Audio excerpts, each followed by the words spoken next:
It's trash day, I'm putting you out, it's trash day.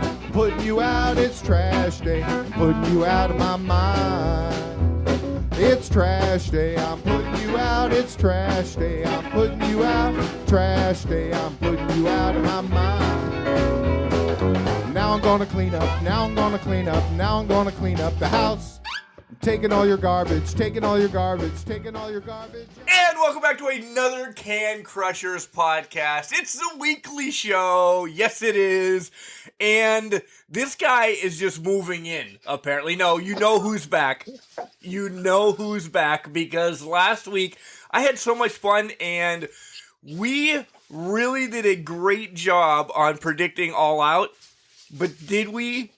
Welcome back, Mr. Jenks. Well, thanks for having me back. I mean, you must have a thing for shitty co-hosts. I don't know what it is, man. I don't know. But I'm glad to be back. It is. I like the whole idea. And you actually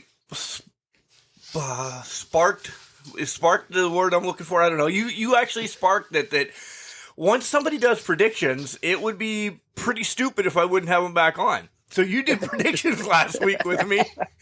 And let me say, when we get there, we suck. But we had fun. I agree, and I'm just saying maybe I have a penchant for keeping job security around. I don't know what it is, man. But make sure I come back for another week. But yeah, we didn't do too well on the predictions piece. At least the returns, I think we were a little sloppy on those. But yeah, we'll get there real quick. And wow, did we really F one up bad? So bad. We're stupid. It was dangling in front of us the whole time. We're so stupid. We missed it. Yeah. How was your week? It wasn't bad. It was a busy week at work, just plowing through things. And I actually had a late night on a Friday, which was weird. But I kept myself busy and out of trouble, so I think that was the key. How was yours? I know this was kind of a little bit of a rough week for you. Yeah, real quick, you're back-to-back work, right? Like, you're full-fledged in your office doing business and stuff like that, right? No, I'm still home. Oh, jeez Louise. So, well, we can go into that note. I'm at least home until next year at some point. Was supposed to be going back starting in December through March of next year, but they actually pushed the entire schedule back to January 2022. So I could be next summer by the point I get in. Holy shit. That's crazy. It is. Commute's pretty good now, though. I just have to walk down the hall of the office, so that's not too bad. But yeah, it gets kind of weird in the house. Just only talking to the dog gets kind of weird sometimes. So yeah, what's going to happen, and I mean this nicely because we actually went through it a little bit last year. What's going to happen with Bailey? Well, see, Max is worried about Bailey, clearly. Hey, buddy. He is. I mean, we all are. Well, what's interesting about Bailey is I adopted her during the pandemic, so the only thing she's known is me being home during the day. So I honestly don't know. She has free range of a room when I do leave and go out and do other activities in that. Sometimes I'll let her have full range of the house, but sometimes she also destroys things. So we're going to have to see how this plays out next year. But nice. I was going to say at one point I thought about getting another dog to go with her. Don't do it. Like, well, that's probably not a good idea. But I wave the flag. I love my dogs, and everybody knows that. I cannot do it this age or mindset anymore. I cannot do a puppy. Max will be the last puppy that is in this Martinez household because he continues. He's not even a year yet, but just runs me dry. And then when we all do need to leave the house, you're right. It doesn't matter what you put up, what you stash, what you hide, or whatever. The only room that he knows that he will die from is the podcast room, so he doesn't go in there. But the rest of the house, I don't know if you listened a couple months ago, we bought a 64-pack of toilet paper, and there were 62 rolls in the kitchen. Yeah. So the last time I let Bailey have free reign of the house, she tore my grocery bags to shreds. And I had a nice freezer one that kept everything frozen and cool, especially during the hot summer months. Yeah, that was all over my dining room by the time I got home. So Nice. yeah. Nice. I will say, if I was gonna do 2, I should have did it when I adopted her, because her brother was actually at the end of shelter too, but I ended up only getting Bailey at the time. So, but yeah, I don't know. I don't know if I want to get another puppy or just let it ride with this one. Don't do it. Get an older dog. My boy Miggy's in there taking a nap right now. He's good to go. Max, you can tell at any minute, can freaking blow up. Let's go. You said this is a rough week for me, and it is. It is. It actually starts September 3rd, because in 1997, everybody knows this, but people that are just jumping on, September 3rd from 97, had an accident with a little boy that jumped off a wall onto my car. So that is rough, and then it rolls into the next week. 30 years later. My mom passes on September 10th, so I always need to decompress, because it's a rough week, because I can't shut it down or anything. So I took Thursday, Friday off of work, and I was up in the air if I was going to do the football game Friday night here in town, but after I went to church, and I'm one, because we had a mass for Mom, I am one huge on signs, huge on, spiritual signs. One of the readings Friday was kind of like, your guardian angel's there with you, they love you, it was just like, I'm like, oh, okay. So I kind of was all right Friday, getting close to the game. I'm like, I don't really feel like going to the game. Kel's like, well, if you can't, just go to halftime, at least help Rich, and get to halftime. If you bail, you bail, whatever. I got there, and it's the same thing about the podcast this week. Jenks, I was at 4 o'clock this afternoon. I'm like, I can tell Jenks I'll just do this later, or maybe I'll just take a minute or something, but once you get on the mic, and then once I started going at the football game, I'm like, And the funny thing is, not funny, but, the game that I broadcast was actually the same game that when Mom went back to the hospital a couple days before she passed, was essentially that same game. So there was kind of like another sign there that, okay, Mom, this is when you went to the hospital, this game's coming back around. So it hit me, but then it was like elementary day and all these little kids there, and it was just something cool that I'm like, oh, my mom's with me. My mom's fine. She's with me. And I know she is all the time. It's a mental thing. We talked last week, right, Jenks, about Daphne and everything, and how you just have to, sometimes you just have to plow through it. And then when I was leaving, some people knew me. They're like, hey, Mark, we loved your mom, but we were actually listening to the game tonight, even though we were here, and you did a great job. Your mom's looking down on you. So that instantly, I'm like, little things like that. They didn't have to say that. So, yeah. That's essentially what. Go ahead. Sorry.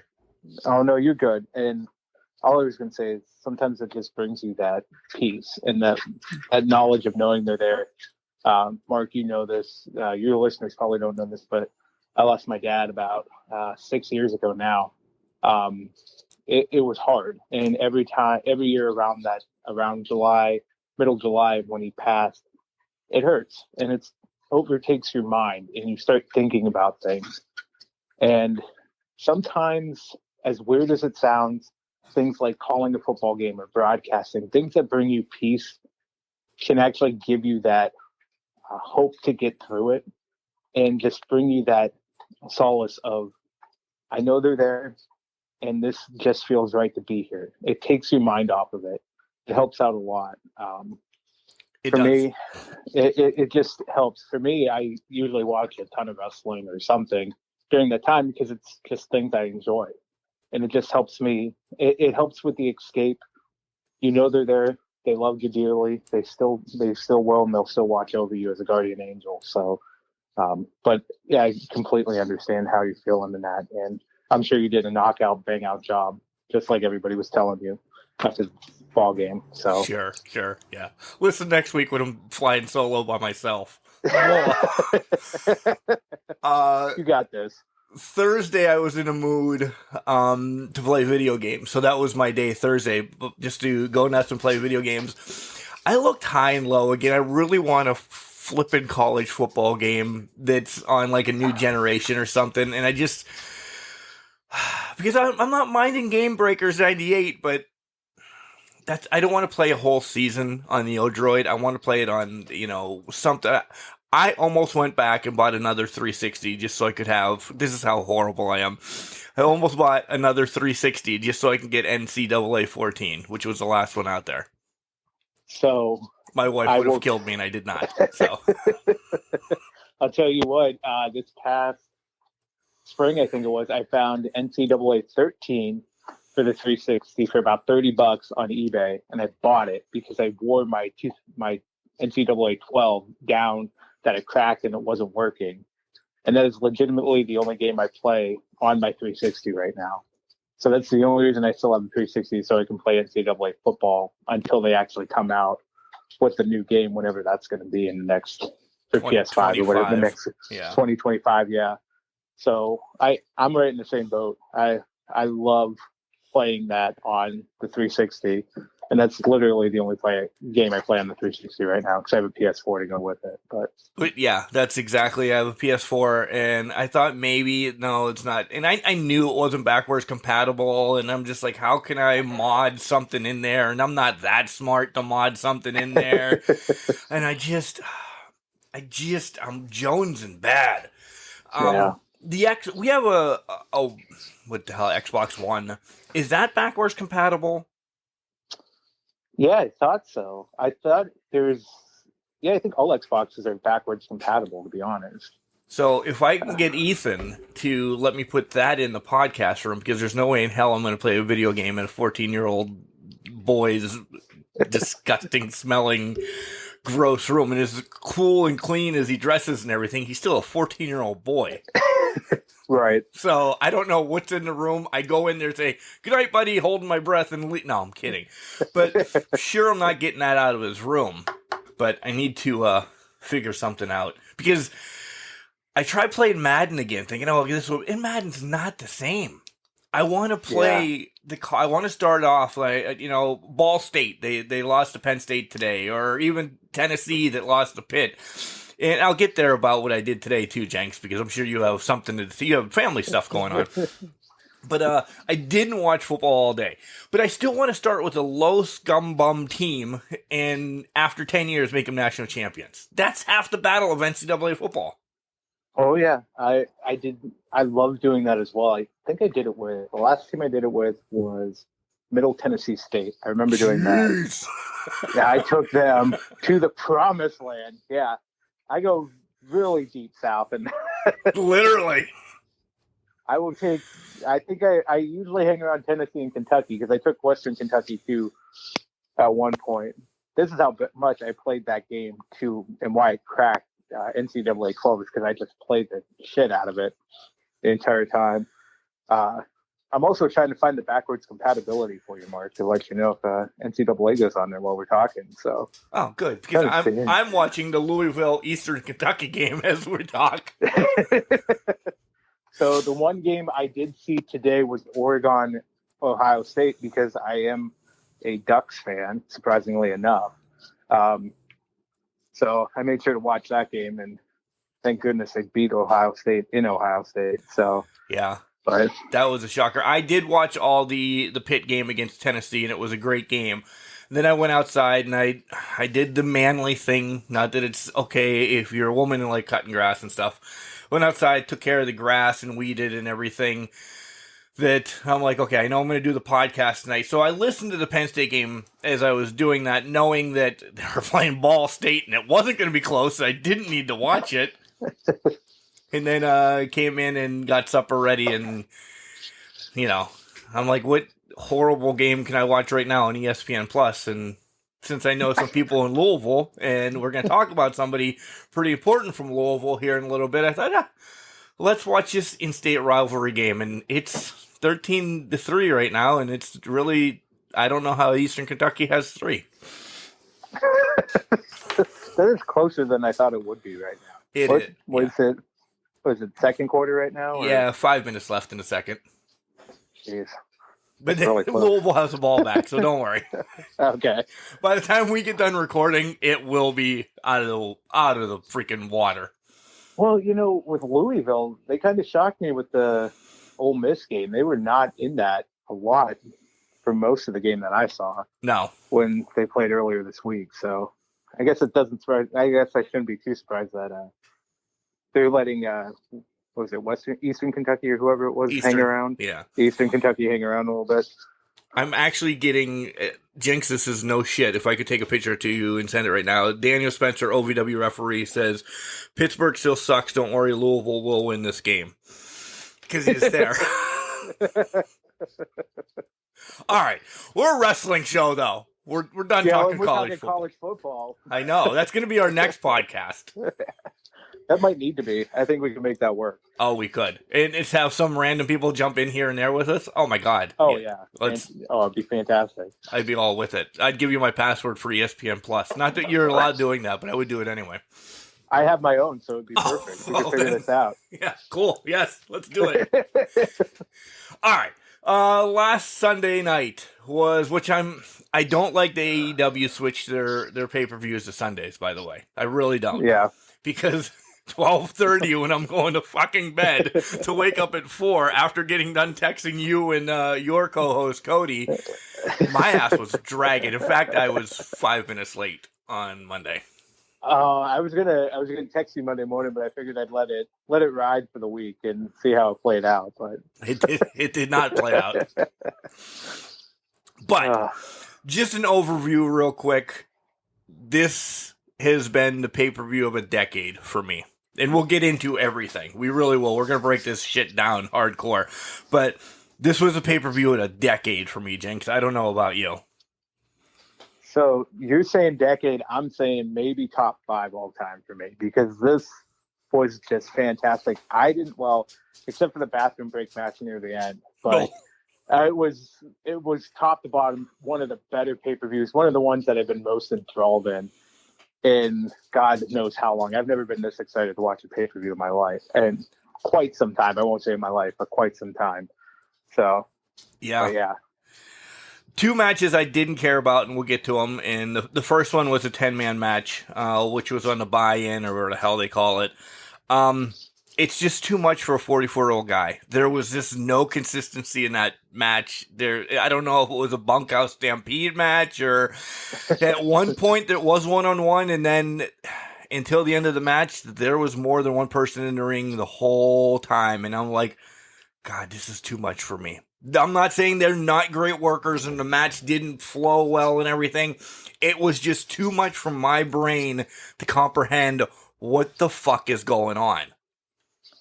Yeah, it was a mishmash of just talent in the ring going at it. I agree with you. It was okay to me, but I wasn't on the edge of my seat with it.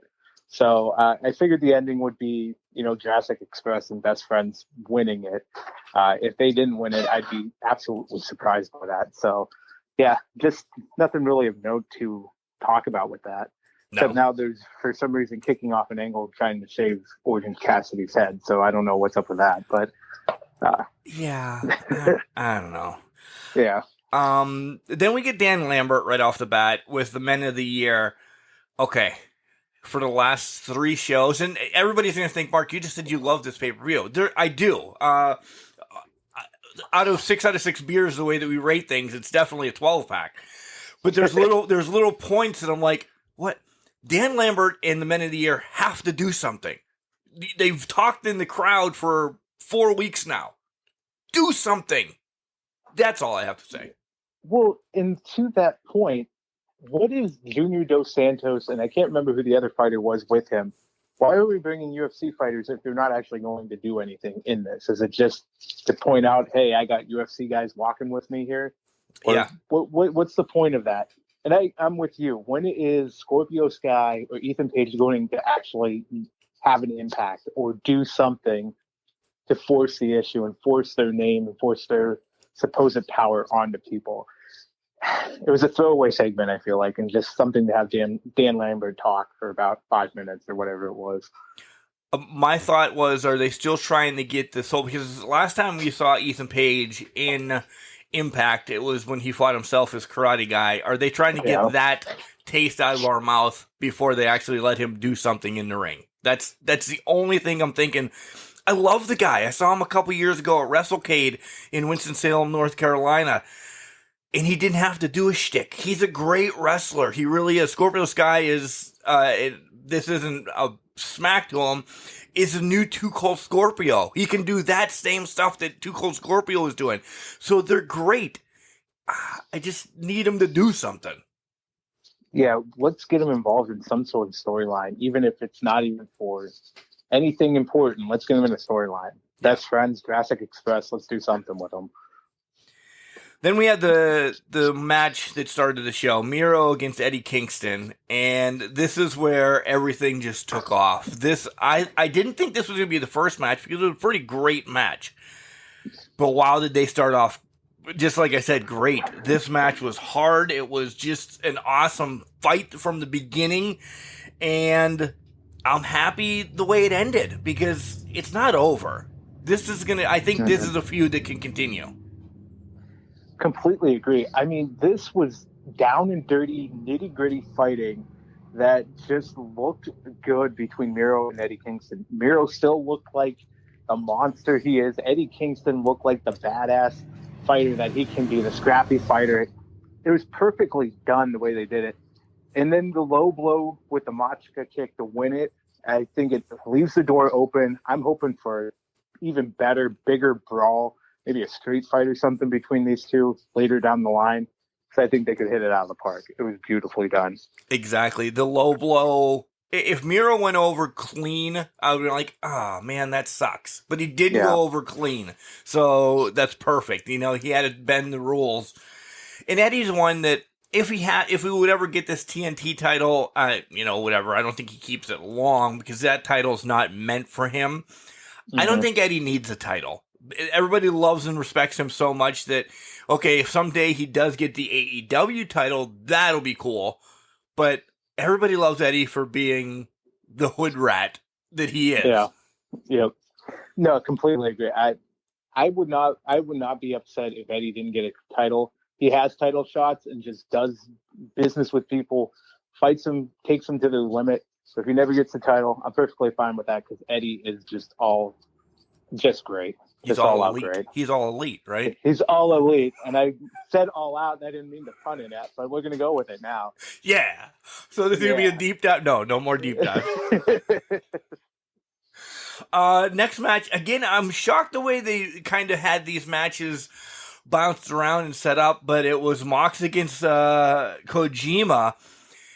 This was strong. Man, I felt the chops and everything from way across the United States, and this was like, holy shit. But on the other end, I thought there was going to be a little bit more harder style in this. You understand what I'm saying? Like, it was hard, but I wanted a little bit more from these guys, which led to something on Wednesday that we're just going to probably combine it all, but we'll get there. Yeah, to your point earlier about the match order and that, I honestly thought Punk and Allen were going to start either kick it off or be at the beginning somewhere, but I was surprised they pushed that back and had these two big, strong mano-a-mano fights. It's essentially what they were at the beginning. Mox and Kojima, Mark, to your point as well, I felt the air going out of my chest. That's how hard they were hitting. Like, I'm like, oh, God, why would you do that? It was brutal, but yeah, it didn't go to that next level. And I think the reason they didn't take it to that next level is because of what happened that led into Wednesday's fight for Mox. And I don't know whenever we get to right that, now. we can. Yeah, say it right now. Well, I think it's because of the Suzuki match, because Suzuki is a monster in his own right. Essentially, I've seen a couple of his matches, some including Moxley. They're just brutal drag-out beatdowns, and we saw that when he walked out to go face-to-face with Moxley. Wednesday kind of let me down a little bit with the match, but overall I thought it was good. But I think they kind of stopped the Kojima match from getting to that high hitting potential or that heavy hitting potential to build up the Suzuki match to make that a bigger, grander stage. I don't know. That was my opinion on it. I agree. No, I 100% agree. And I know we were talking, along with Cody, we were talking. This literally caught us off guard. Cody was like, I don't know if I know much about him. And we're like, what the fuck? Holy shit! What the? Cody's like, what? We're like, holy shit, Cody, you don't know what the fuck? We wouldn't even answer him for 5 minutes. We were just marking out.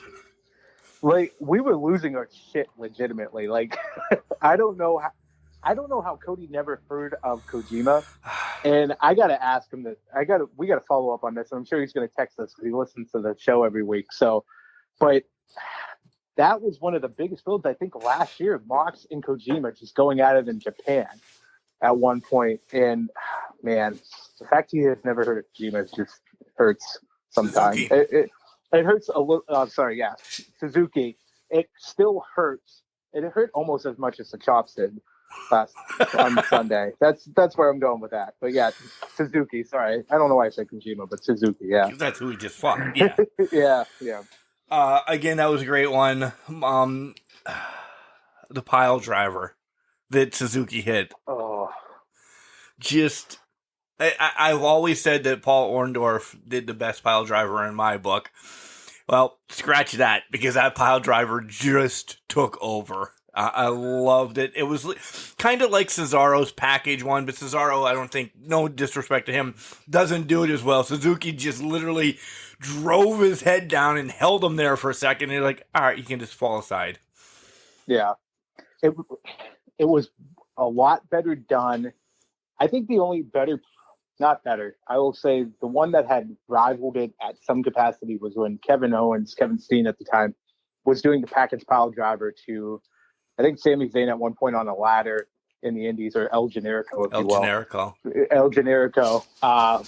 He had a great pile driver in his own right, but Suzuki's, to your point, just topped that. I've never seen one executed that looked so bad, but probably the most safest pile driver that could have been given at looking that bad. Yeah, that's true. That's a good point I didn't even think about. At this point in the show, I'm like, all right, we have to have the battle royal for the women. Yeah. I thought, all right, we're going to have the battle royal. No, we get the Britt Statlander match. And I'm like, what are we doing here? Or are we saving all the surprises until boom, boom, boom, boom, boom? And I know we just got Suzuki as a surprise. So I'm like, all right, they're going to bring us down a little bit. They're going to give us the women's one. No, they give us the women's title match. And I love this. I loved, and Statlander is going to be an AEW Women's Champion by next year.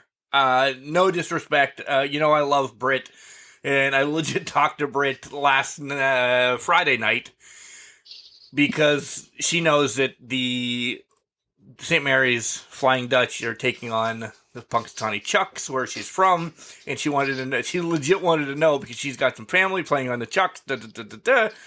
So, yeah, she wanted to know if it was going to be streaming. And I'm like, yes, you'll be able to hear me. So, little mark out moment. But name dropping moment there. Yeah, name dropping moment. But, yeah, I know Britt Baker. You don't know. I didn't know if this is where Adam Cole was going to come out. I didn't know if Adam Cole was going to come out. We all know he did come out, and we'll get there.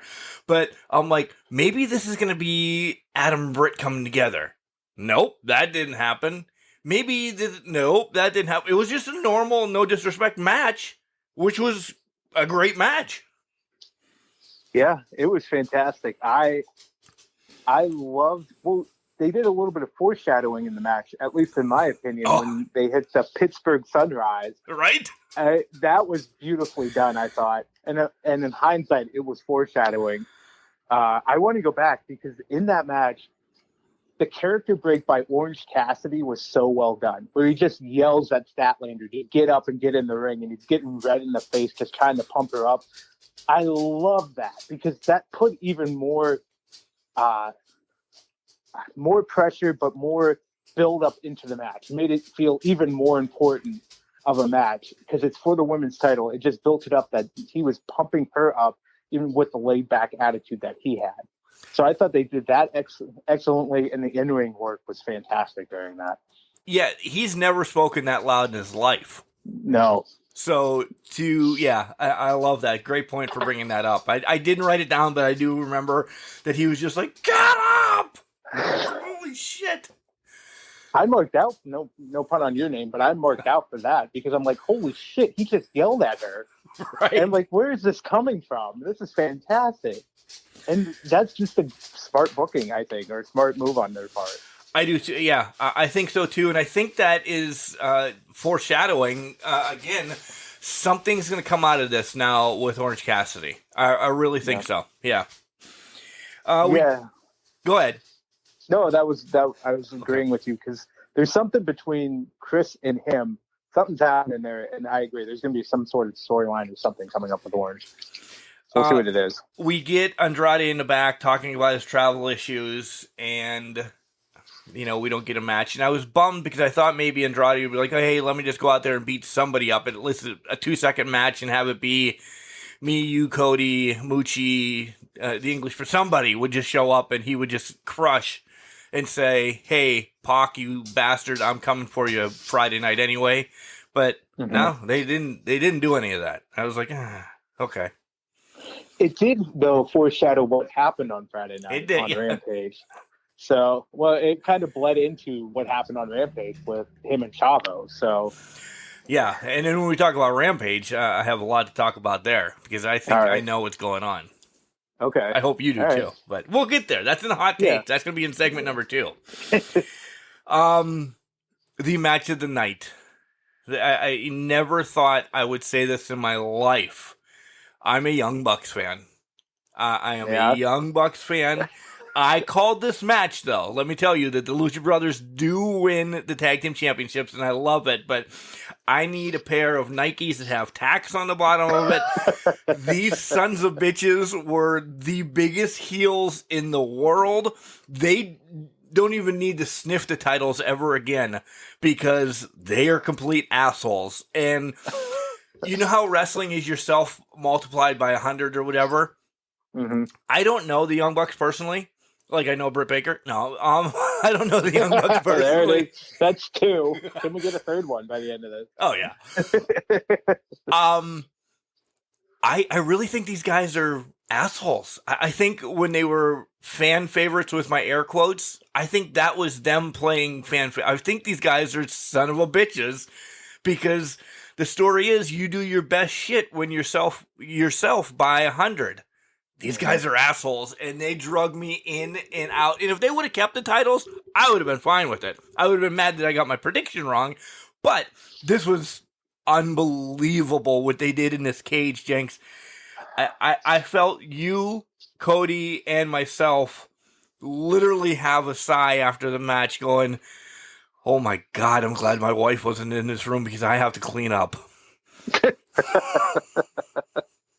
That was it was so great. I watched it twice, and that had to have been probably the best cage match I have seen in years, if not ever, in my entire life. It was beautifully done. The tag shoe, I nearly lost it with the tag shoe because I thought that was a fantastic touch. There was the cradle, the package pile drivers on the ring apron. It was the sacrifice by Penta to protect Ray. That was beautifully done with the tags. And then at the end, Ray just ends up turning into this resolve and just going after them. It was beautifully done, beautifully built. I'm so glad Brandon Cutler didn't try to spray people with that cold spray or whatever the hell that can of shit is.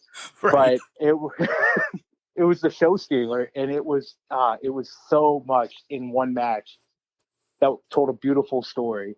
Sometimes with those cage matches, and I think I mentioned last week, I had a little bit of concern with, I didn't know if they were going to try to go over the top with flipping moves or anything like that, but they did it within a story. And they built a beautiful story that I think transcended what we've known as a cage match over the years. So it was well done, fantastic. And I agree. The Young Bucks at this point are just assholes that are living their best lives right now.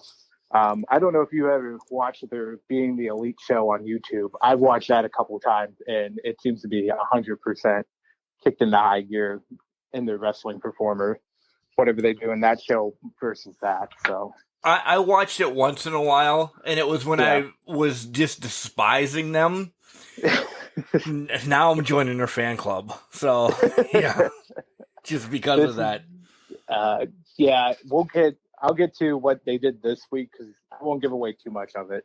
I think you should watch this week. It was kind of fun how they did some certain things with certain people returning, Adam Cole and that. So okay, yeah, but yeah. So well done. Next up, we get the Casino Battle Royal, and this is where Jenks, I love you. You know that we're fucking idiots. We're dumb shit. We knew this was happening. We just didn't even say we're idiots. This was out there, and we're like, oh shit, it's Ruby. I've had moments where I've been disappointed in my life. Sunday was probably, that part was very disappointing to me. I was very disappointed in myself. I had to have a talk in the mirror, just like, what are you doing here, man? So I don't even know why I didn't even think of Ruby. I don't either. I don't know what it is, but the Joker is Ruby Soho. It was perfect and it was beautifully done. I love it. Are you happy? Are you happy that she won right off the bat? Because this is hear me out for a second as I stir the pot. I don't want it to be a one-off with her and Britt because I don't see Britt losing yet. Yeah, that's the other flip side of the coin because I feel like Britt's going to go over on Ruby, and I don't know where Ruby goes from there. Right. And I know AEW wouldn't let her fall. Relegate her to where WWE may have had her in a secondary. She wasn't at the top of mind for them. But I'm just concerned that we're going to see her fall back. And she's going to be used to her full potential. She's going to have great matches. That's for sure. But I just hope she's pushed accordingly. And maybe it's not taking it off of Britt right away. But as long as they do a program with it that she may eventually get the title, that'd be great too. Oh, I agree. My thoughts are right off the get is that during the Ruby Britt match, whenever it happens, Rosa comes in and they battle because I want to see Ruby and Rosa yesterday.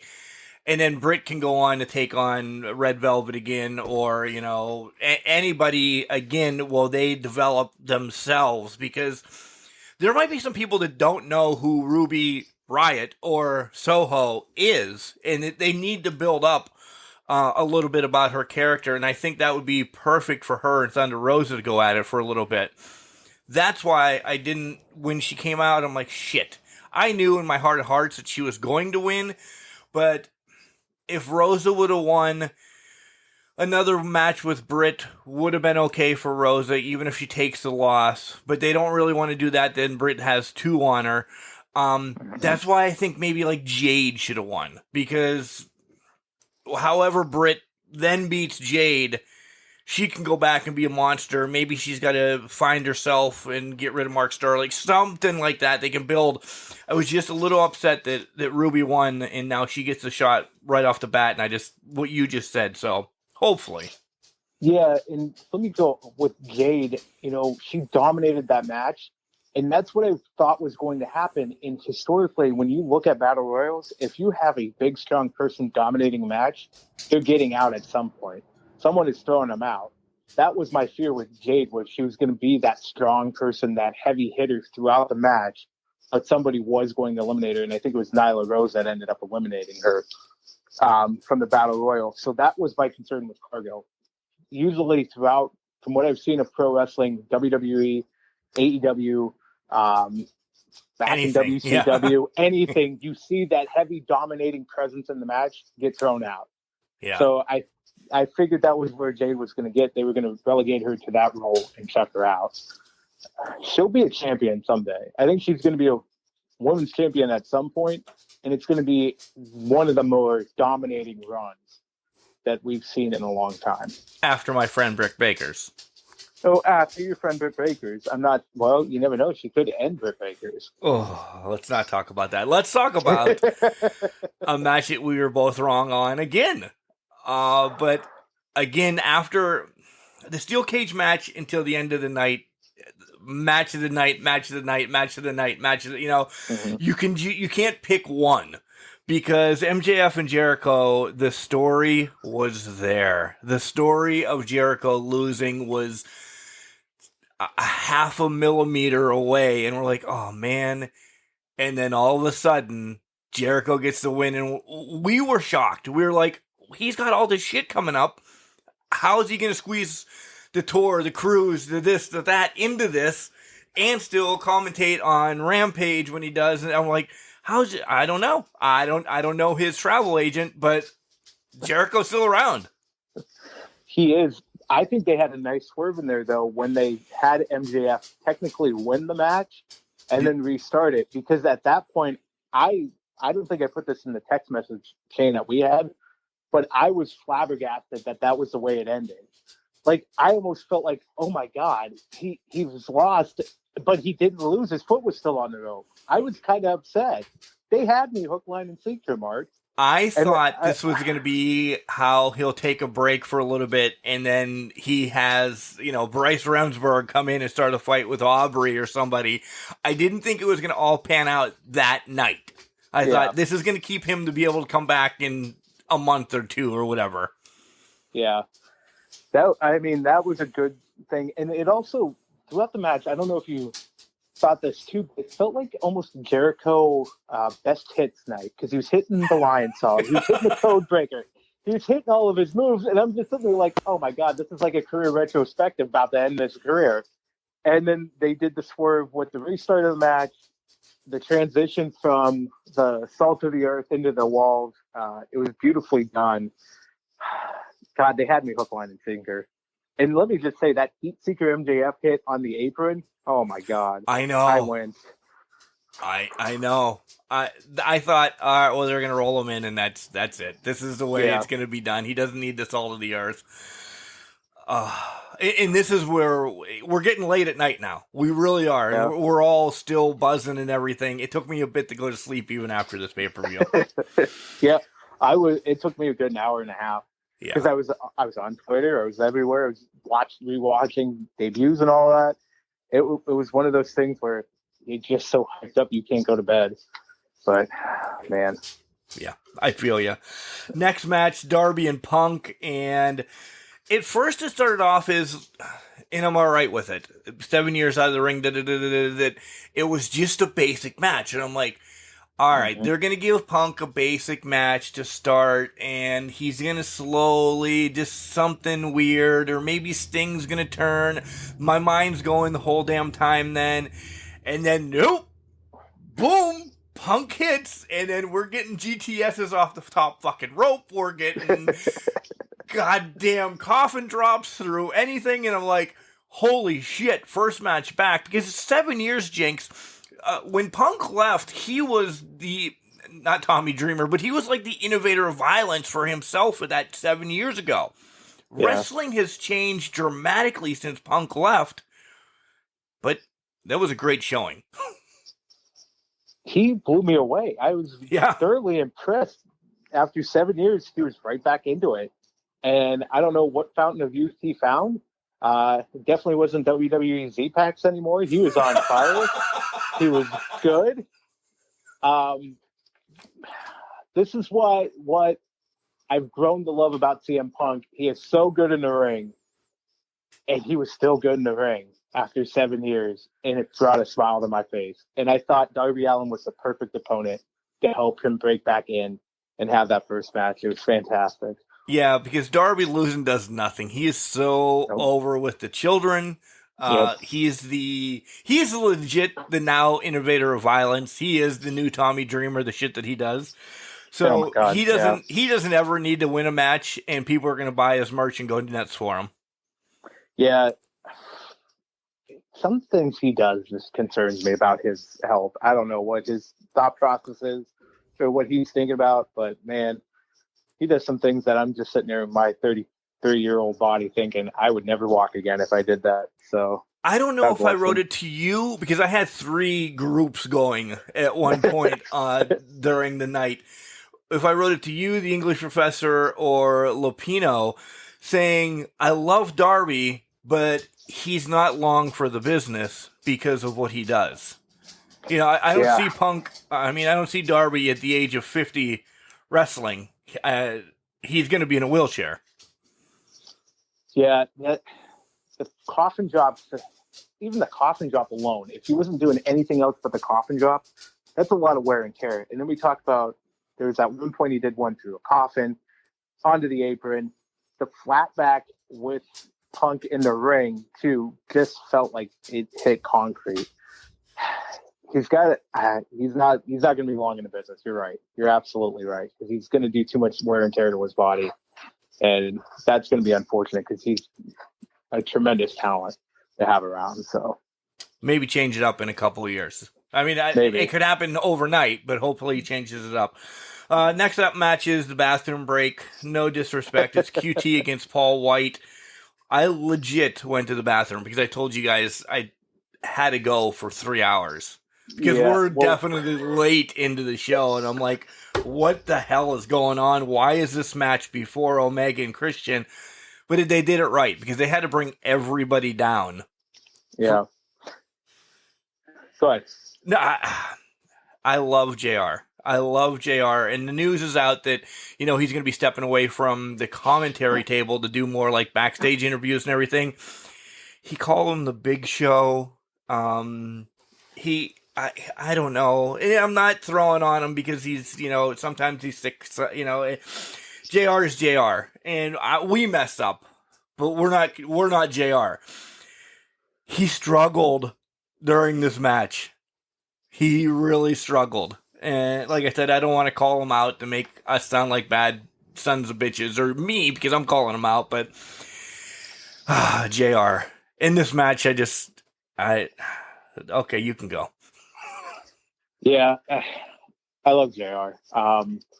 Since your name dropping Britt Baker, he retweeted and liked my tweet a while back. Yeah. It was WWE related, but it was the night Kurt Angle won his first title. I always loved that one because he yelled at him for crying. Nice. And I quoted that, and he liked it, retweeted it. It was fantastic. But going off of that, actually, ironically, I actually went and took out my trash during this match because I needed to. It was trash night for me. So I had to give the Can Crushers in my neck of the woods something to do in the morning. But it was JR in his own right. He's a legend. I'm glad he's kind of going back, stepping away from the stand. I don't think he needs to be at that announcer table anymore. He's done it all. Let him have the backstage interviews and let him work with the talent in the backstage. But this is just one of a few things that I've seen over the 2 years that he's been with AEW, where he's missing some things, where he's making not correct comments in the booth. But God love him.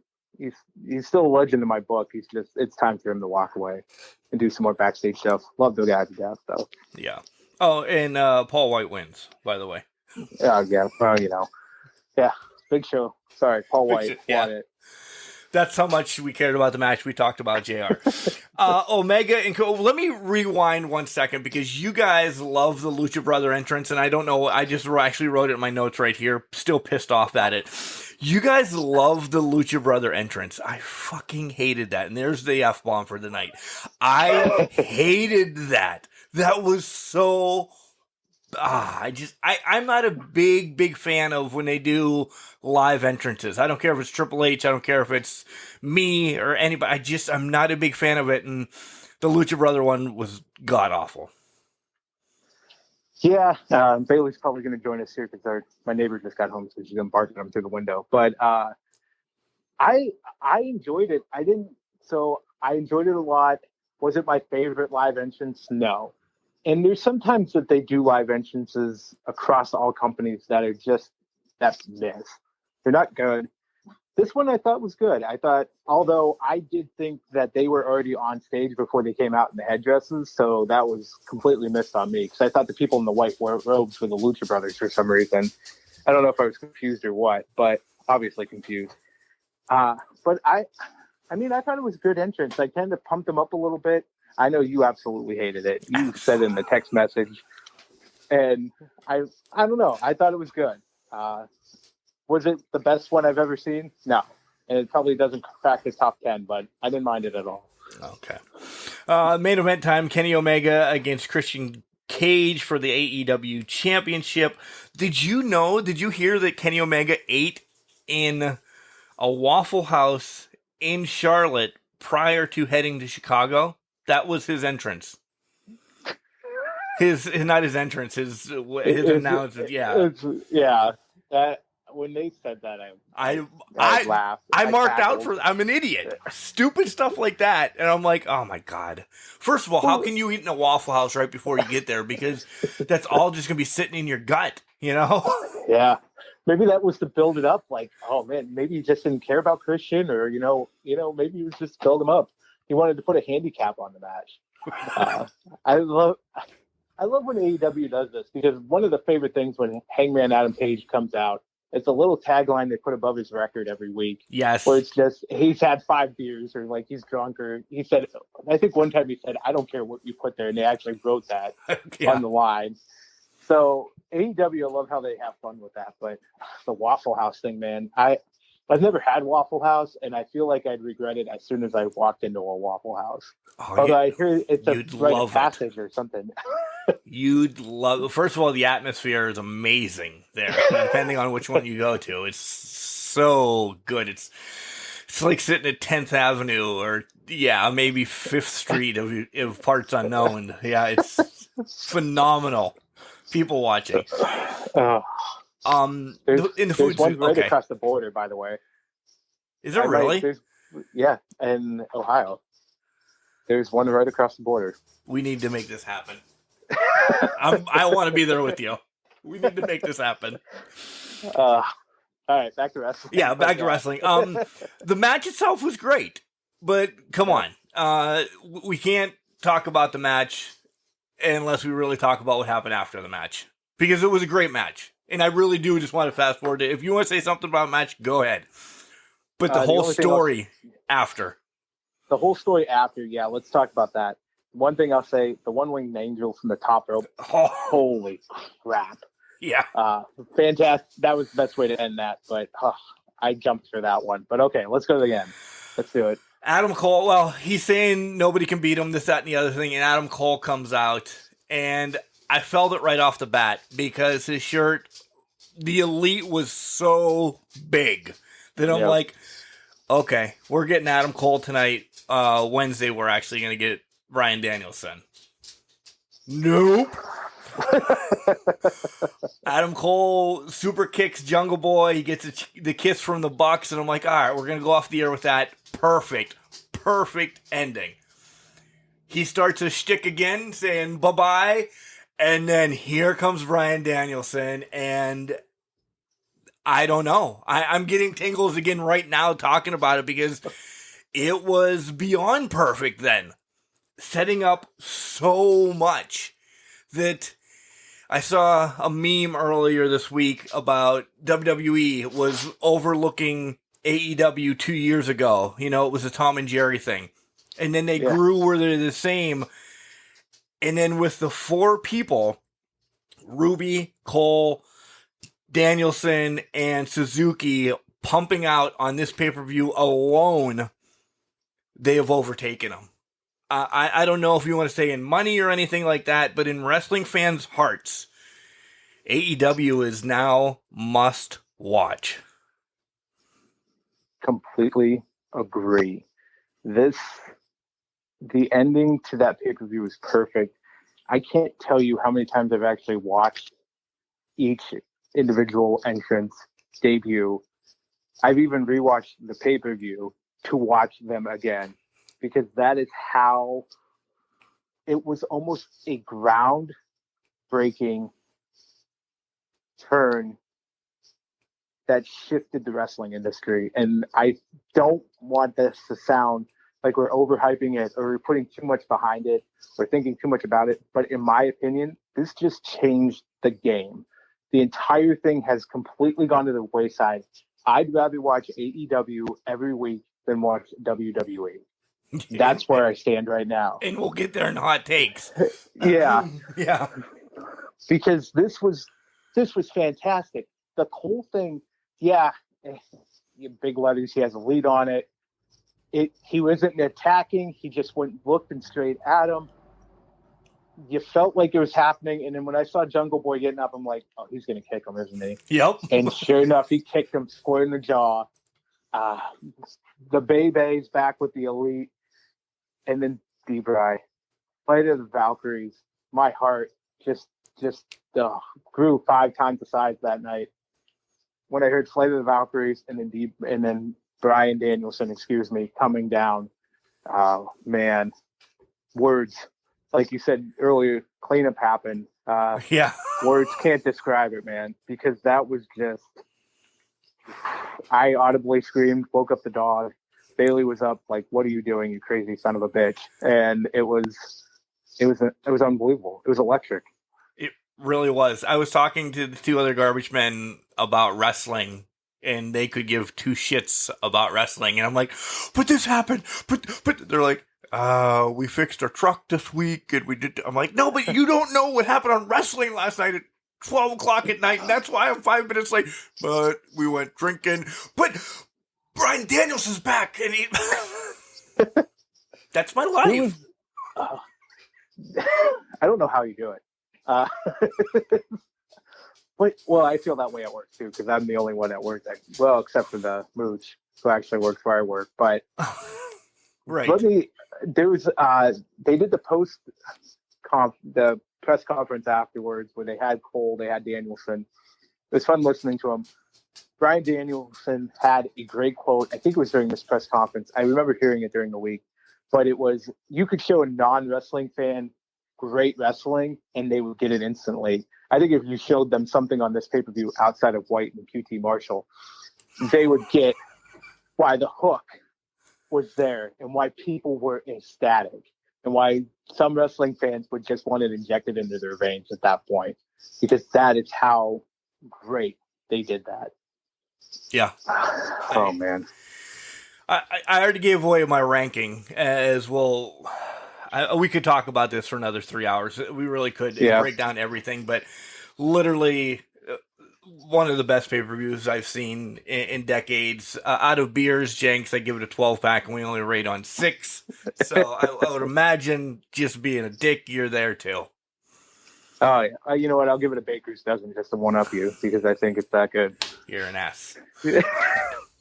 You called me that at some point during pay-per-view too, I think. Oh, sure I did. Sure I did. I get a little bit lewd during pay-per-views.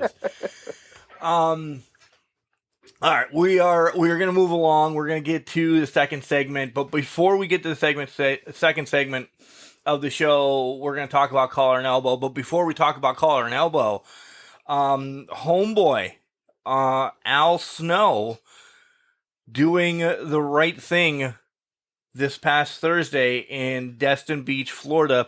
Legit, him and Chad Miller from OVW were on vacation. This is a legit thing. I have not talked to Al, but Chad and I have texted a little bit. They were there, and Al just barrels into the water. He hears a young boy calling for help because the tide has taken him away.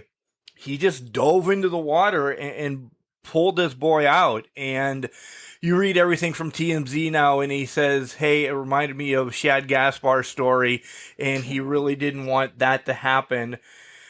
So he just dove in. He's like, the lifeguard was coming, but he knew she wasn't going to get there fast enough, and Al saved a young boy's life in Destin Beach, Florida. I know you read about it as well. He's a great human being, so my hat's off to him. And then there's one more funny thing about this, but what do you think about Al Snow? Props to Al. I mean, it takes a lot of courage to run into going back to the Shad Gaspar thing, running into almost the face of death at that point, because you don't know what's going to happen with that tide. It had taken the little boy the courageous effort he took just running out to save him. To your point, I read that lifeguard quote that he said that the lifeguard just wasn't going to get there in time, so I had to do it. I mean, it takes a great man, a big man, somebody with a lot of courage to run out there and do that. And more props to Al Snow. It was fantastic that what he did. The boy then calls him a huge bodybuilder because he didn't put two and two together who it was. He's like, that bodybuilder over there saved my life. And now Al Snow is going to have another big head, pun included, that he is still legit a bodybuilder. But Al will wipe it off and just he'll be humble about it. He'll never bring the story up unless you ask him.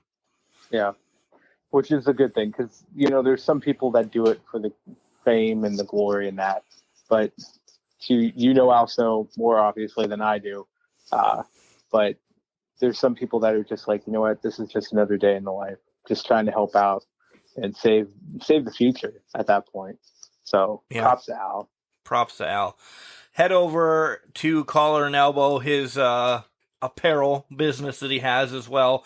Check out all the new stuff. There is a Frankenhead shirt out there, which is an early release for the fall schedule lineup, apparel lineup, or however you're going to call it. He gives me hell, by the way, because I never have anything written when I talk about Collar X Elbo. I just ramble. Their new line in the fall is coming out, but they released the Frankenhead shirt. Go over and buy that, and when you do, use our promo code CanCrushers. All one word, capital C and can. Holy shit, I'm not drinking tonight either, by the way. Capital You're C. Not? No, I have. I even had a beer. What's going on, man? I drank a lot last weekend, and I have mass in the morning, and we have some more things, so I'm kind of being a good Christian child tonight. Oh, that's good. That is very holy of you. This is horrible. It's 20-3, by the way. Promo code. It is Can Crushers. All one word. Capital C and Can, capital C and Crushers. You'll get 10% off. Here comes Al Snow. When we come back, we have hot takes about the wrestling world, and somebody called in and is part of the new segment that I have to rifle through, and we'll get there. Wrestling. A love and a passion we all share. I've started a wrestling brand. The wrestling brand. A brand founded on the aspects of wrestling. Two entities working together to create a product that connect emotionally for people everywhere. Collar X Elbo is the brand. Passion and love for wrestling is the drive. I am Al Snow, and this is Collar X Elbo, the wrestling brand.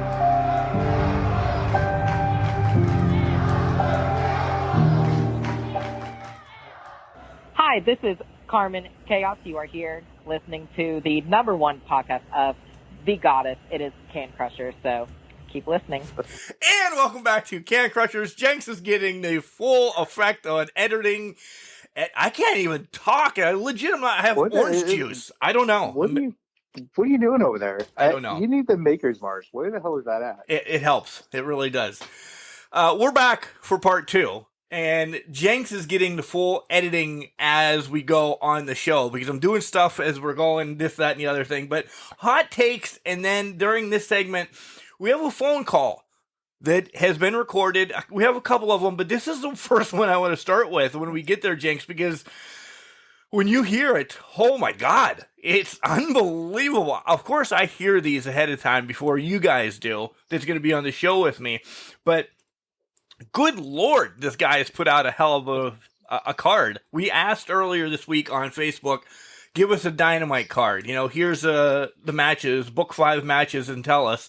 And Jenks, when you hear this, you're going to be blown away. All right. I can't wait to hear this. You're hyping it up a lot, so this should be good. I am. All right. Hot takes across the board, but we have to start with AEW because we have to talk about the Suzuki and freaking Mox match. Oh, my God. Is there anything they could miss on this week? I mean, besides... No. Yeah. They were everything. Everything. And even, I mean, I'm not saying Rampage was only an hour, but even Rampage has story fucking lines coming out of it. So many storylines, so many threads. Are we starting with Mox and Suzuki? Yeah, because that's, yes. They brutalized each other in that match. Suzuki's cut over the eye. Was it the eye or just came back from his head? I don't even know where he got cut at, but he looked brutal after the match. Oh, my God. They literally, I thought they were just going to get in a fist fight and eventually shank each other because that's where it was going. I was hoping they were building this up for November, their next pay-per-view or something, and maybe they were just going to talk about it. But then they announced, yeah, it's going to happen Wednesday. And I'm like, you're giving this match away for free. Where I would have taken a loan out to see this match in Cincinnati or Pittsburgh or wherever. Here it is, it's on Dynamite. I'm like, all right, they're going to water it down a little bit. And they're going to, nope, they did not. They were... Another punt. They were all out for Dynamite on this match because they were just, good Lord Almighty. Yeah, it was believable. Unfucking believable. I love that they do that. Sometimes there's times where matches on Dynamite. Well, this is one thing I love between Dynamite over WWE. There's many things, but with AEW, I love the picture-in-picture during commercial breaks so you don't lose any of the match. Where it feels like during like the tape shows and that you lose the match somewhat when it goes to commercial because it goes away and then you can get hyped back up when they build it back up. But I love that AEW keeps the picture in picture. But this was, oh my God, this match. That was just an overall thought on it, but good Lord. That my point being, nothing was lost at all at any point in time in Dynamite. No. Because they did it perfectly. But what else did you, I'll let you pick what else you liked from Dynamite, because I have one more that I'm really pumped about. Besides Sammy's back with his signs. I'm glad that's back. Yeah, I'm glad that's back too. I think the one thing that I loved, let's talk MJF. Yeah. Just completely shitting on all of Cincinnati. Or Cincinnati, if you will, taking the heat, going after the Pillman family. MJF, I think I texted Cody this. We texted back and forth. MJF is such a goddamn asshole heel, and I love every minute he's on the screen with it because he does it to perfection. And when they had him as a face, I didn't understand that at all, and this is exactly why I didn't understand it at all when he was a face because he's perfect as a heel. So I wanted to touch base on just MJF talking was gold. He is, and I hope this makes it to him, and I hope he understands what we're saying, that he is the Roddy Piper. The new, Piper never had a big title, and MJF, he will get it. I'll bet a paycheck on that. He'll get it in time. He deserves it. But if he never does, he never needs it. Yep, agreed. He doesn't. He's money. He prints money his own. He does. He really does. I'll say it better. He prints money with his mouth because that's how Piper was. That's how a lot of these great heel talkers were. They could print money with their mouths and they didn't need to win a goddamn thing about to prove themselves. Yes. I lied. I actually have two. The Malachi Black versus Dustin. How the fuck do you find Cody's boot underneath the ring? Has it been there the whole time? That kind of upset me. Like, I almost want him to get to Cody, and it's going to happen real quick. Finally. Yeah. So have Cody come back. And then we really need some help in the Dark Order. And do we think it's coming sooner than later? Because there's a lot of spoilers out there right now that somebody's contract was up earlier than they thought. And they let him ride before they actually released him. And his 90 days is going to take effect sooner than they thought. And that's Wyndham Rotundi, whatever, however you want to say his last name, but Bray Wyatt. Yeah, with Wyndham, it's kind of an interesting story. I don't know. The Dark Order thing will they put Wyndham with the Dark Order? I don't know, because I don't know what we're going to get, who we're going to get. Are we going to get a Fiend-like character, or is he going to just blow us out of the water with something more creative? I don't know how it's going to be more creative, because that was pretty creative in its own right. But how creative can Wyndham get to blow us out of the water, and does he take over the Dark Order?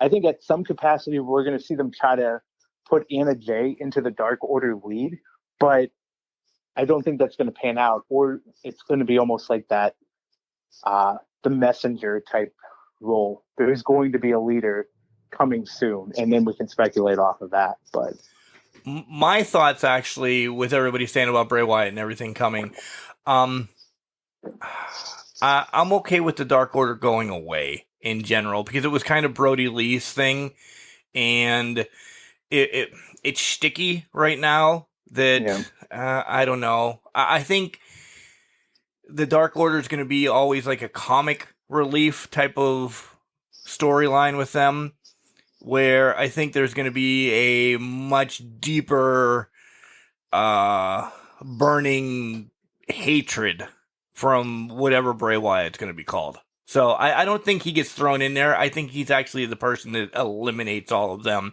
And then you get John Silver doing his own thing, and some of those own guys doing their own thing and maybe getting repackaged. You know, I'd be all right with that.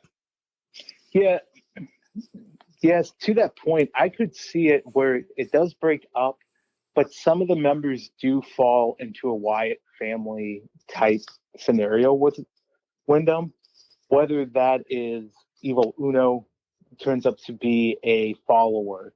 I think a couple of the guys could be followers, but to your point, John Silver, Reynolds, I think a lot of them are going to go their own path, because I think Silver can be a big, maybe not a big star, but a good star and a good hand at some capacity, because I like him a lot, what he can do in the ring and that. So I think there's going to be a breakup. I don't think Adam Page, Hangman Page, comes back and just magically cures the Dark Order, because I think Wyatt's going to come back, but I think there's going to be some sort of cult following him too.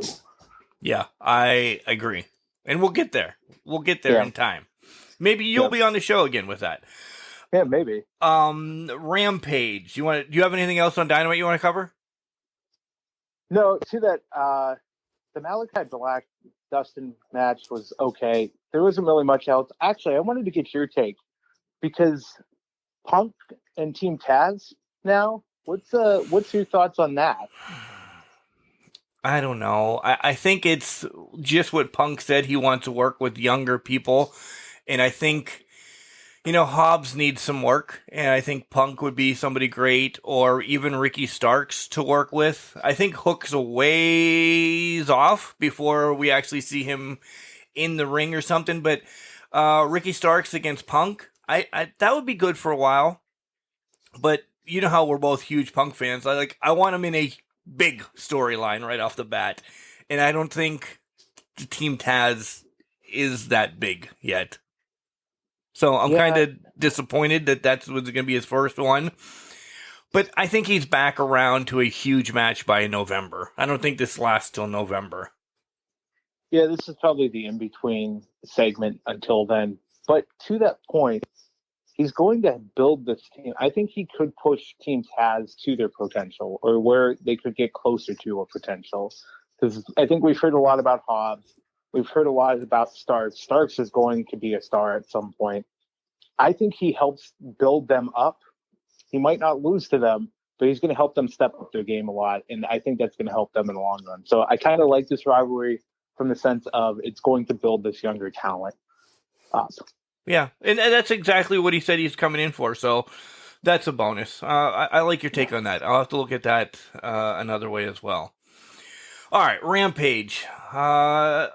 Mr. Jenks, there's really only one thing that I got out of Rampage, essentially, and it was, I like how they start with the big match on Rampage, because the big match for me was Andrade against Pac, and it stole the show. No disrespect against this 6-woman match, or even Pillman and I'm not a Max Caster fan. Even before he did a stupid promo, I've never been a Max Caster fan, so I could have given two shits about that being the main event. But Andrade and Pac was an unbelievable match. I'm sad that wasn't on pay-per-view because it needed to be seen by anybody and everybody and get more time. Yeah. Agreed. I mean, that was the epitome. That was perfect. That would have made you can't even make All Out better. That would have made All Out better somehow. And taking QT off. Taking QT off, put this match back in. It was so good. Even the ending, and I was surprised by the ending where Andrade took out Chavo. Yes. That threw me for a loop because I'm like, oh, they're just going to drag this out. And then he kept harping on it. I'm like, is something coming of this? And sure enough, he took him out. So is Andrade a face, or is he just, I don't want to do business with cheaters. I want to win straight up. Bro, what is the deal with Andrade? Maybe he's just a new chaotic neutral that is just there to win and fight. I don't know, but I like the way that went. Andrade is going to have no disrespect to Andrade, but he needs a mouthpiece. Okay, right? Yeah. He's got that broken English. He needs a mouthpiece, and one of the biggest mouthpieces in professional wrestling is on his way to AEW because he legit loves him. And this person went to AAA to be in his corner. And it's going to have 3/4 of the Horsemen in AEW. And it's going to be Ric Flair showing up in AEW to be with Andrade. That's full-fledged what I think. Once they released Flair from his Legends contract or whatever, and Flair's like, awesome, I'm going to AAA, and then he shows up on NWA, and he legit, you read anything, he is in love with Andrade because Andrade loves Charlotte. Yeah. Flair's coming. Flair's coming. I honestly, even without the Andrade piece, if you didn't think the Flair getting out of his Legends contract didn't automatically put him in AEW, you're blind. Well, yeah. Because I mean, not just because it's the other company. Tully and Arn, 3/4 of the Horsemen, I mean, the writing was on the wall there, and they're allowed to have creative freedom. We haven't even talked about there's potential Sting versus Tully match for some reason going to happen at some point. I know. And that still kind of excites me. So they're letting the Horsemen go for it. Do we get another Sting Flair match? And I'd be all right with it. I don't know. At this time, right now, I'd be all right with it. I'd be fine with it. See, and that's the thing. AEW is doing it so right with the good wrestling, with the fantastic pro wrestling, that they can throw in Sting and Tully Blanchard. 2 70-year-old guys. Two 70-year-old guys fighting, and I'd still buy a ticket for that fucking match. Right. Without there's your second F-bomb, but I would still buy a ticket for that match. Right. I know.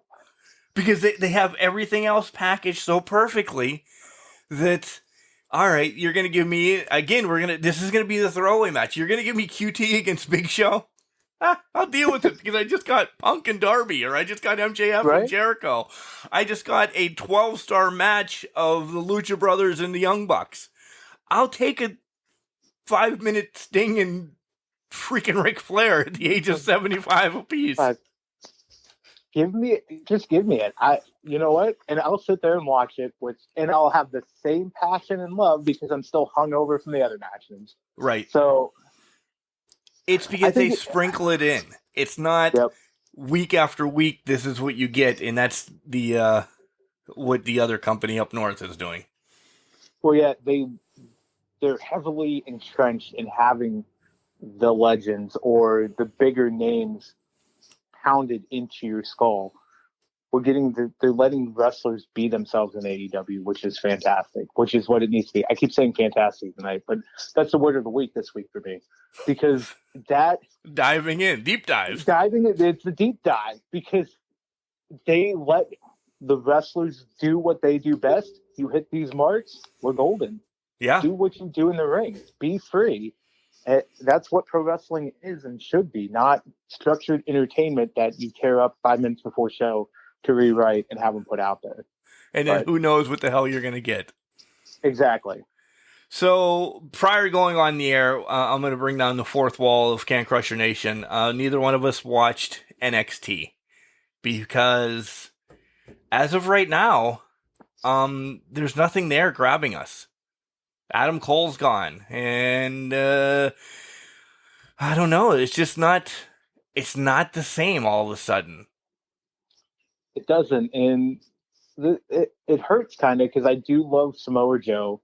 I love everything he's about, but there's just nothing happening that's going to pull us in. And I'm fearful with the addition of Bruce Pritchard and Vince McMahon in the next week or so. But it sounds like that might have been tied to Triple H Triple going down. H's go down. That might be why they did that. So I'm a little scared now. I'm even more scared now that I know Triple H went down. Right. And will not be there for a long time. Best wishes to him, though. I will say that. Oh, I agree. Yeah, we were going to get there, but yeah, we'll do it now. Yeah, best wishes to Triple H and a quick recovery. And I hate to say it like this, come back and save NXT when you can. Yeah, exactly. Save as much of the company as you can, because I think that was the biggest force to counteract Vince's that they had. And now that that's gone, there's going to be a lot of craziness and insanity happening behind the scenes. But please get better.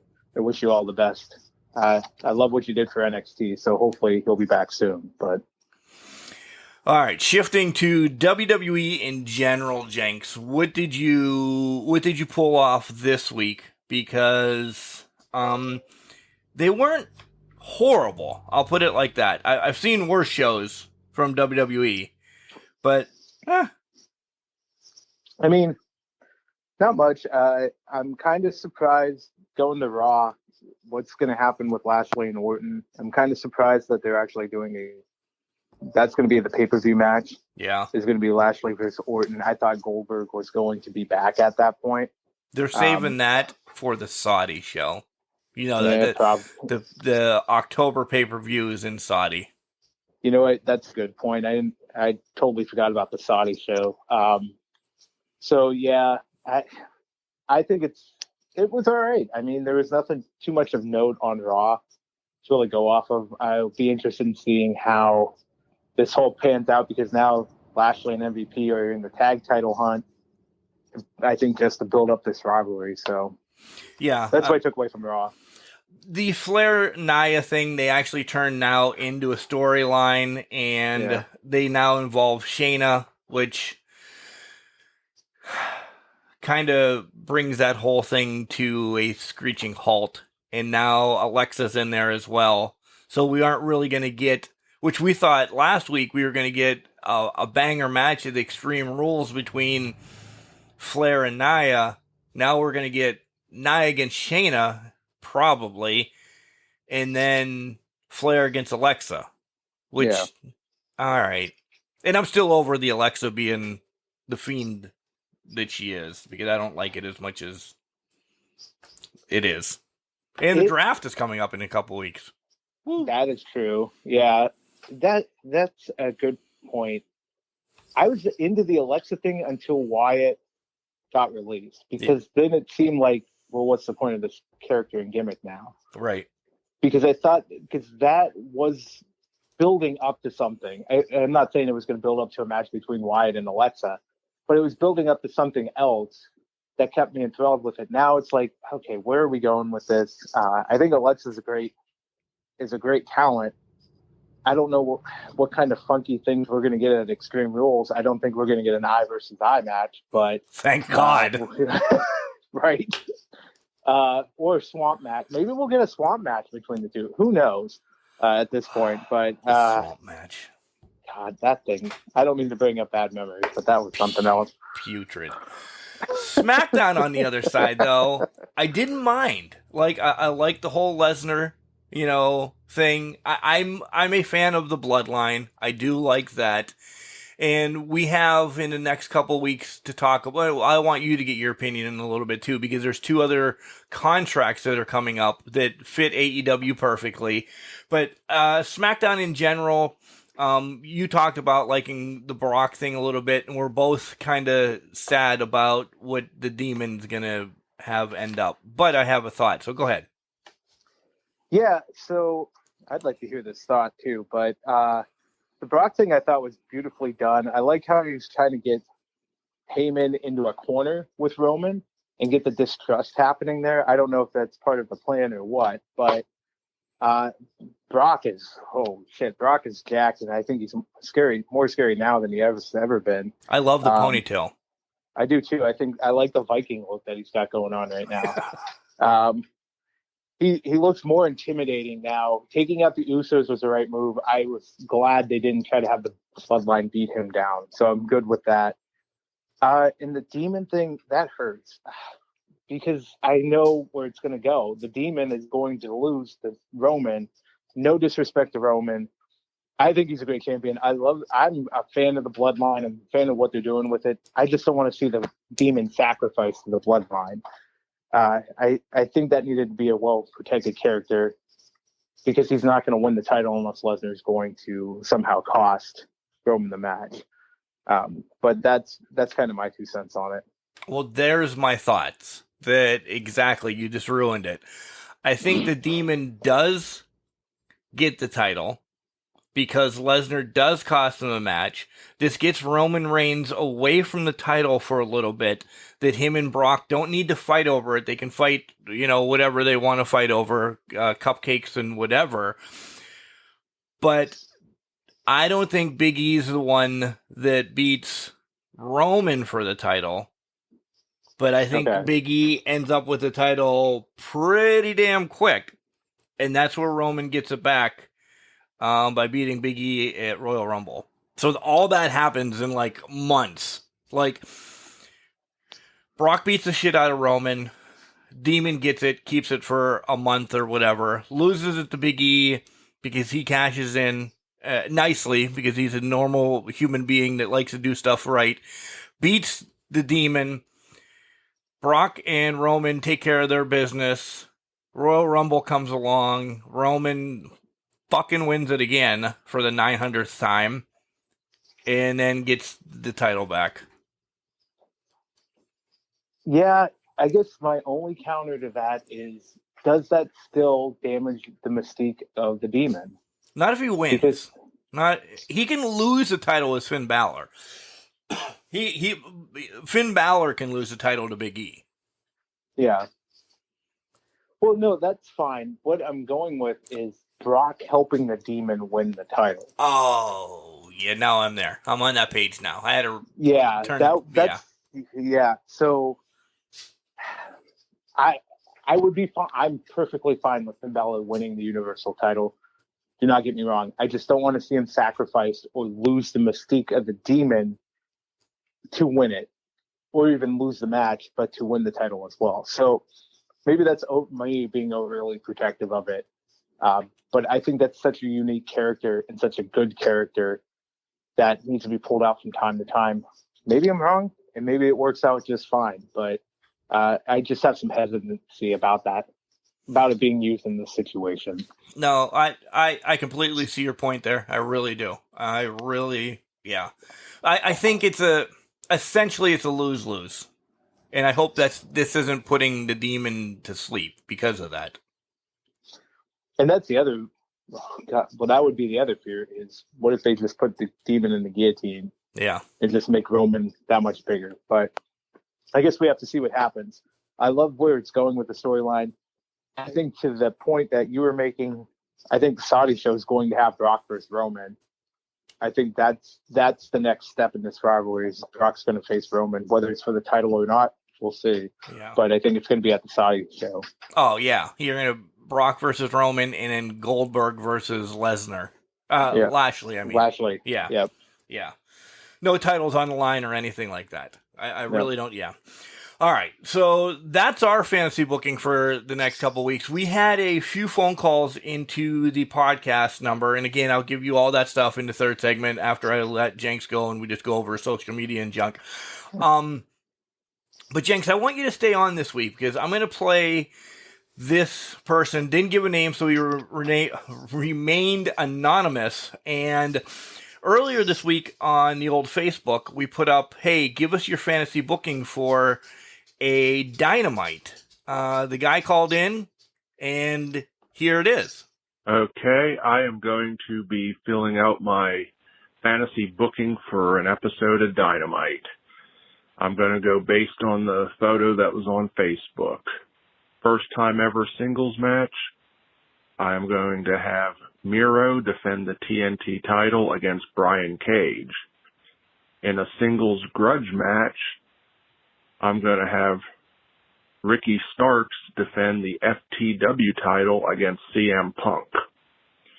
Triple threat match for the women's title will be Britt Baker versus Thunder Rosa versus Hikaru Shida. The tag team match will be for the tag team titles, the Lucha Brothers against the Young Bucks, and I would like to make that a 2 out of 3 falls match. And in the main event, Kenny Omega defends the world title against Hangman Adam Page. Jenks, what do you think of that for a Dynamite? Well, it would be an all-out pay-per-view, and I would love every minute of it because it'd be picture-in-picture. God, Miro versus Cage. For the TNT title, Punk, right off the bat. For the TNT title, right off the bat. Let's give our own winners. I mean, we don't have to go deep dive into this. So there it is for the first time this week. But Heyo. Heyo. Deep dive. Miro versus Brian Cage for the TNT Championship. Who do you got? So I said last week, I don't know what it is about Brian Cage that everybody loves. We have yet to see it. I could see Miro bringing it out for him. So, Cage. I would think Cage would win that. At this point, I think that's the only person that could beat Miro for the TNT title. See, I'm going the other way, and they're keeping Miro on a freaking hot streak and just running with it. Oh, by the way, we were both wrong about Lana coming out with him on All Out. I just brought that up right now too. Yeah, I thought about that. I actually had a note about that, but completely forgot to bring it back up. But yeah. So we're divided on that one, which I think that match would be great. I really do. By the way, this caller, I hope you call back with another episode of Dynamite. It was awesome. Agreed. I'm starting to question if he is actually a member of the AEW writing crew, because that was a great match. Yeah. Great card. Because the next match is Ricky Starks against CM Punk for the FTW title. And yes. Yeah. We talked about in the All Out in the Dynamite segment. Yeah. And I think it's perfect. Like you said, it only helps Team Taz. Yeah, and agree with that. I'm taking Punk in this because I think it's just building it up in current state of where things are and where it's progressing, obviously, between Team Taz and Punk. I'd take Punk in this, but God, I'll give you my money now for that.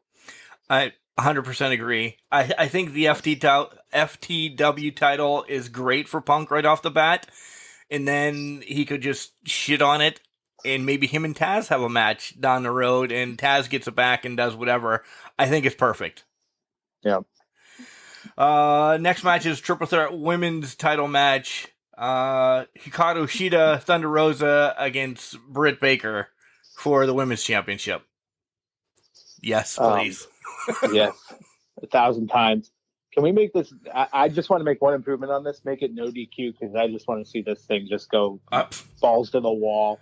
Okay, we just did. Sorry, caller. Yeah, sorry, caller. I love the match. The match is fantastic. You make this no DQ as well. Oh my God, things are just exploding at this point. Just based off of the Britt Rosa match, Shida with a kendo stick. It's just going to be great. Who's going to win it though? I'm going to give it to Britt. I'll give it to your best friend, Britt. Thank you. You're welcome. Yeah, I'm definitely going there the whole time because shenanigans with Hater outside the ring and Rebel and or whoever else Britt has in her back pocket. Yeah, without a doubt, Britt retains. Yeah. I will never have Britt lose the title, so I don't know what's going to happen when she does. Yeah, I have a hot take to go back to. We didn't talk about this. What about Adam Cole threatening Tony Schiavone? We never brought this up. We didn't. Why? I don't know. I don't know. Sorry, caller who called this in, but I got to go back to this. My God in heaven, I nearly lost it with that. I know. Tony So almost good. lost it. Like, I He did. wonder if that was actually written or Adam just like kind of went off script and just went right in his face, because Tony turned and you saw that he was playing it up, but then all of a sudden he like, oh shit, I don't know what to do. It was perfect. I loved it. I don't know how to act. I don't know what to do. What's going to happen here? It was beautifully done. Do you think Adam Cole, again, caller, you have to wait a minute because now we're just adding our own shit. Do you think Adam Cole super kicks Tony at some point in the near future? I don't know if it's. I think it'll happen. I don't know about near future. Maybe in a couple months or something like that. That's near enough. Yeah, it could be near enough. Yeah, I think there's going to be like a segment between. I think they keep Britt and Tony away from each other for a while, and then there's going to be a segment where they get back together. They like have a couple segments together, and then there's like a hug or something, and then Adam Cole just kicks them. Yes. So I love Tony Schiavone though. He's always been one of my favorites. Yeah, he's fantastic. He's great at. Oh, they're fantastic again. He's fantastic in that role. So, all right, back to the callers. Fantasy booking. Tag team title match: Lucha Bros against the Young Bucks in a 2 out of 3 falls. Caller, we almost lost our life in the first match in the cage. How the hell are we going to make it out of 2 out of 3? Well, even the cage. Go back to the ladder match they had. What was it, 2019? My God in heaven. 2 out of 3 falls. I don't think I'd be able to operate for a week. So I'd be so hungover from that match. You added a no DQ to the women's. I'm gonna add these. The first match is normal match, standard tag team match. Okay. Yep. Second match is no DQ. Okay. Okay. And if it makes it to the third, it goes back to a ladder match that the titles have to be strung up. Difficult ladder. What else could they do outside of a ladder in a cage? Scaffolding. Oh, God. Oh, God in heaven. Well, at least New Jack wouldn't be in it, so that's a good thing. Right. Or Jim Cornette. Or Jim Cornette. But scaffolding, yeah, well, that's pretty much all they can go from there. Good Lord.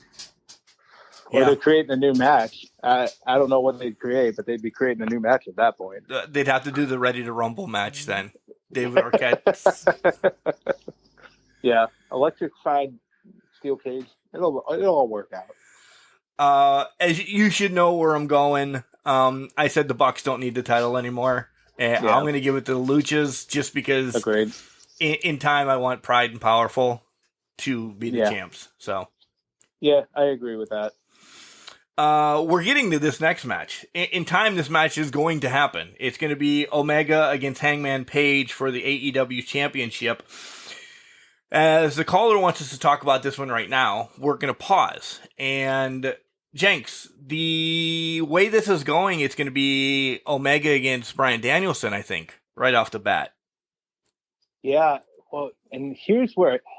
Now, my question is it going to be for a title, or is this going to be a one-off on Dynamite? Where do they go with this match with Danielson and Omega? I'm hoping it's Full Gear. I think Full Gear is the next one. But I don't see Danielson losing his first match to Kenny Omega, because I think Omega keeps the title to Page. But maybe we're wrong, and he's going to lose it to Bryan Danielson. Now, don't get me wrong. Either Bryan or Hangman Page can win this title, and I'd be happy with it. And I'm not disrespecting Kenny Omega, who I've now become a fan of as well. He took me a while to come around. I mean, I still don't like him fighting the doll or the broomstick or stuff like that, but what he's doing in AEW now has transcended the shit that he's done across the seas. Just because of the faction that he's with in that. So I'm going to pick Hangman to win the match that the caller said. Yes. Yeah. On the Dynamite. But I don't know when this is going to happen. In real life, as we're just conglomerating everything together, that's the questions that we have to ask. Is it going to be Bryan that takes the title from Omega? And what's that do to Hangman then over time? Because he was the one built to take the title from Omega. Ugh. That's exactly it. Because I think But maybe there's a swerve in here. Maybe it's Bryan that takes it from Omega, and Omega takes it back, and Hangman gets the shot. Maybe by the time Double or Nothing rolls around in May. Yeah. That could happen. Because, the promo on Sunday at All Out prior to Cole coming out, there's nobody that's in the company. The only people that could beat him aren't in the company, are retired, or they're dead. Well, somebody just walked into your company that could probably beat you, and Bryan Danielson. So now, I think that just foreshadows what could be the inevitable, is Kenny Omega loses the title. Yeah. So to Danielson, but the callers, absolutely right. I'm picking Paige for that match that the caller called out. This was just a fantastic card. I'd give this 6 beers. Yeah, I'd give it 12 beers on the spot just looking at it. I know the way it's built. And the only thing we really actually differed on was the Miro one. You took Bryan, I took Miro. Which, again, that's a moot point on it. Either one, I'd like to see hold that title. Agreed. And I think Cage is going to take that title at some point, or at least some sort of title within AEW. What it is, we'll see. It's not the FTW title, but either the TNT or the World title. It's going to happen for Cage at some point. Oh, yeah. He's definitely beyond. Nothing against that FTW title. Maybe, like I said, maybe it's a great run for Punk to get back into things, get this story going with Ricky Starks and Team Taz. But, Cage is too big for that title now. Literally and figuratively. Yeah. Valid point.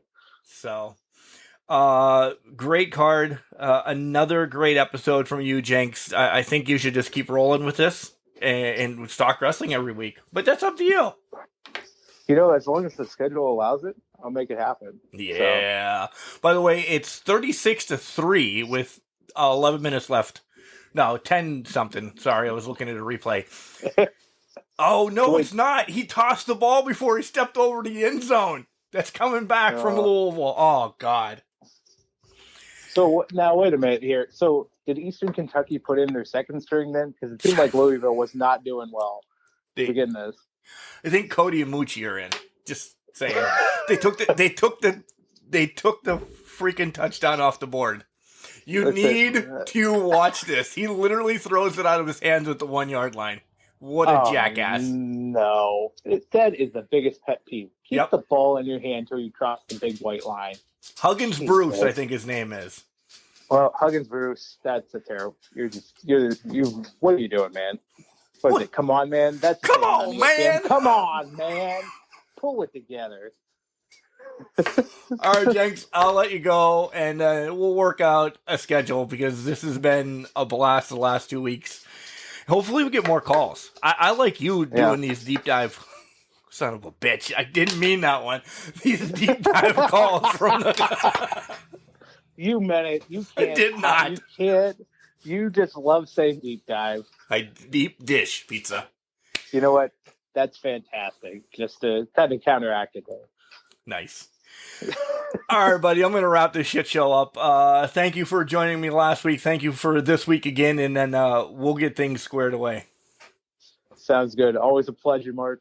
If you need me, holla. Holla if you need me. Hello. Hello. This is the hardcore icon, Just Incredible, and you're listening to Can Crushers Podcast. Now, that's not just the coolest, and that's not just the best Can Crushers Podcast. Well, that, my friends, is just incredible. Ladies and gentlemen, welcome back to Can Crushers. You think I went to a break? I did, for about 30 seconds. I went and grabbed a beer. So, Jenks, I did have one beer after we got off the phone. Guys, we got some stuff in the works, and this is going to be really awesome. You're going to hear that lovely golden pipes of Michael Jenks again. He's going to be returning real soon. I'm not sure when, but he will be back. So that's going to be awesome. Jenks and I we click. We know what's going on. And I think he really likes this whole fantasy booking thing. So you guys keep having those come in. 814-299-6687. Book a Dynamite for us like that. If you need it, go on our Facebook page. You'll be able to see the card. Or just book 5 matches on a Dynamite. something like the caller just did. 814-299-6687. We'll break them down kind of like we just did because we had a lot of fun with that. Or give us a wrestling story. And then we'll either make fun of you for doing something stupid that you did in a wrestling story, or be in awe that you ate a dinner with Ric Flair, Kenny Omega, Ricky Steamboat, George the Animal Steel, something like that. Tell us a great wrestling story, and then we'll react on that as well. Again, phone number 814-299-6687. And we're going to do an Ask Can Crushers that way too. So if you want to get your questions in, that's an amazing way. 814-299-6687. You can also send us questions in at cancrusher69@gmail.com. We'll answer them. If you don't want to be on the air, cancrusher69@gmail.com. We'll get your questions and we'll read it on air. We always have our Facebook, Instagram, and Twitter page as well. You guys go over, interact with that. We put a lot of cool stories up, a lot of cool pictures. We've been tweeting. I've been kind of tweeting a little bit more, trying to stir up the pot, if you know what I mean. Because Can Crushers like stirring up the pot. Have a lot of guests coming in the hopper, so make sure you listen. This Wednesday, we have one coming up that is a juggernaut. We'll leave it at that. Remember, guys, just because you're trash doesn't mean you can't do great things. It's called a garbage can, not a garbage cannot.